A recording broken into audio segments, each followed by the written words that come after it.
எனக்கு பதிலா கருணா சரண்டர் ஆயிட்டான். என்ன சொல்றீங்க சிஸ்டர்?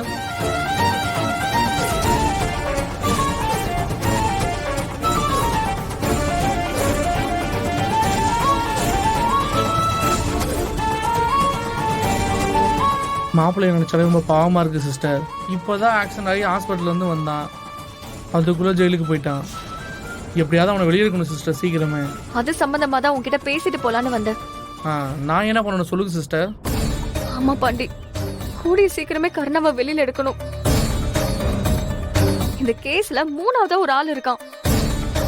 அந்த கதிரோட டெட் பாடியில ஒரு ஆளோட கைரேகை கிடைச்சிருக்கிறதா சொன்னாங்க. அந்த ஆளுதான் உண்மையான கொலைகாரன். அவனை மட்டும் புடிச்சு கொடுத்துட்டா கருணாவை வெளியே கொண்டு வந்துடலாம். பாண்டி, எனக்கு ஒரு ஹெல்ப் பண்ணணும். என்ன பண்ணணும்னு சொல்லுங்க சிஸ்டர். நாம அந்த லொகேஷனுக்கு போகணும்.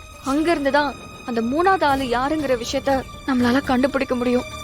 சிஸ்டர், அங்க போறது ரொம்ப ரிஸ்க் ஆச்சே. ஆமா, ஆனா நான் அவனை காப்பாத்துவேன்னு வாக்குறுதி கொடுத்திருக்கேன். எல்லாருக்கும் சப்போர்ட் பண்ற போலீஸ் நமக்கு இந்த விஷயத்துல எதிரா இருக்காங்க. சரி, அதை விடுங்க. வீட்டுலதான் அவங்க அரசியல் செல்வாக்க பயன்படுத்தி கருணாவை காப்பாத்துவாங்கன்னு பார்த்தா அவங்களும் கை விட்டுட்டாங்க. இப்போதைக்கு நான் மட்டும் தான் போராடுறேன். கருணா நான் வருவேன்னு நம்பிக்கிட்டு இருக்கான். பிளீஸ் பாண்டி, அதனால நான் இந்த ரிஸ்க் எடுத்துதான் ஆகணும். நான் வெளியே இருக்கிறதே நான் கருணாவை இந்த கேஸ்ல இருந்து காப்பாத்துறதுக்காக தான். உங்களால முடிஞ்சா கருணாவை வெளியே கொண்டு வரதுக்கு ஹெல்ப் பண்ணுங்க ப்ளீஸ். சிஸ்டர், என்ன சிஸ்டர் நீங்க என் மாப்பிள்ளைக்கான இது கூட பண்ண மாட்டேனா?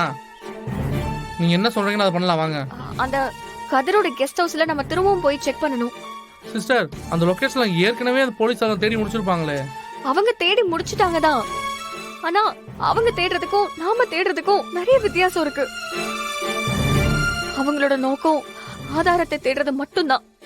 ஆனா நம்ம நோக்கம் நம்ம கருணாவை காப்பாத்தணுங்கிறது தான். ப்ளீஸ் பாண்டி, எனக்கு நம்பிக்கை இருக்கு. நம்ம கண்ணுல ஏதாவது ஒரு விஷயம் மாட்டும். அந்த மூணாவது ஆளை பத்தின சின்ன ஒரு துரும்ப ஆதாரம் கிடைச்சாலும் போதும். நமக்கு அது எவ்வளவு உதவியா இருக்கும். நல்லது தானே?